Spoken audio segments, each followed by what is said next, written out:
নমস্কার বন্ধুরা, welcome back to my channel বৃষ্টি কিচেন ব্লগ। তো বন্ধুরা, চলে আসলাম তোমাদের জন্য নতুন একটি ভিডিও নিয়ে। ভিডিওটি শুরু করার আগে তোমরা যারা আমার চ্যানেলে নতুন আছো, আমার চ্যানেলটিকে সাবস্ক্রাইব করে পাশে থাকা বেল আইকনটি বাজিয়ে দাও। তো বন্ধুরা, আজকে আমি তোমাদেরকে নদীর একটি মাছের দুর্দান্ত একটি রেসিপি তৈরি করে দেখাবো। এই রেসিপিটি আমার কাছে অনেক ভালো লাগে এবং অনেক সহজ। তো আমি প্রথমেই একটা রুটি ভাজার যে প্যান হয় বা কড়াই, সেটা বসিয়ে দিয়েছি। এর ভিতরে দিয়ে দিলাম সাদা তেল। তো তেলের পরিমাণটা একটু বেশি দিতে হবে।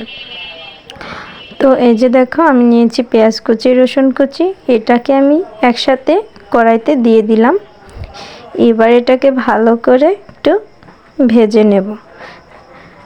ভালো করে বলতে আমি জাস্ট এটা একটু সিদ্ধ হওয়া পর্যন্ত ভাজবো। তো আমি কিন্তু পেঁয়াজগুলোকে খুব ভালোভাবে চামচের সাহায্যে কিন্তু নাড়াচাড়া দিয়ে ভেঙে দিচ্ছি।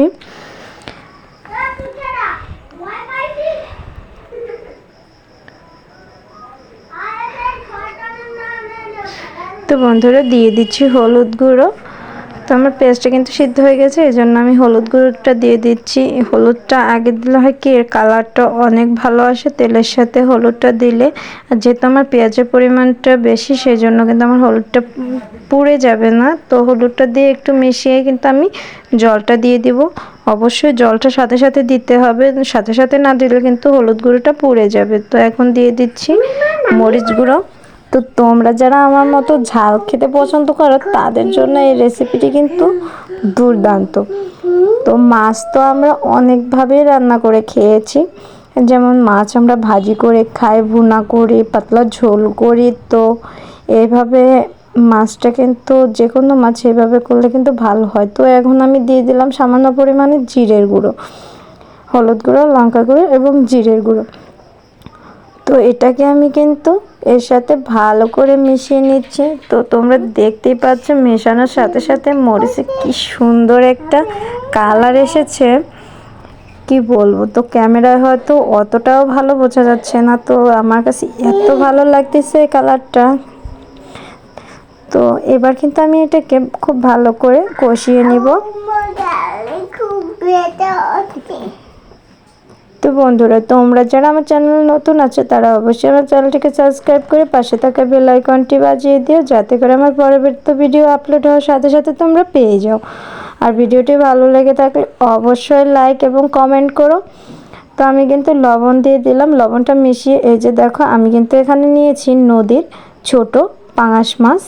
তো এগুলো ছোট ছোটই হয় এই মাছগুলো, কিন্তু একটা সময় কিন্তু এই মাছগুলো অনেক বড় হয়। তো এগুলো হচ্ছে ছোট মাছ।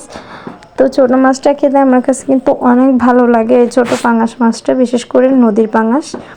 তো এই ছোট পাঙাশটা দিয়ে আমি কিন্তু এটাকে মশলার গ্রেভিটির সাথে খুব ভালো করে মিশিয়ে নিব। কারণ আমি এখন কাঁচা অবস্থায় যেটুকু নাড়াচাড়া করতে পারবো, কিন্তু এটা কিন্তু ভাজা হয়ে গেলে বা সিদ্ধ হয়ে গেলে বেশি একটা নাড়াচাড়া করা যাবে না, তাতে কিন্তু মাছগুলো ভেঙে যাবে। তো এই অবস্থায় মশলাটাকে খুব ভালো করে মাছের গায়ে মিশিয়ে নিলাম।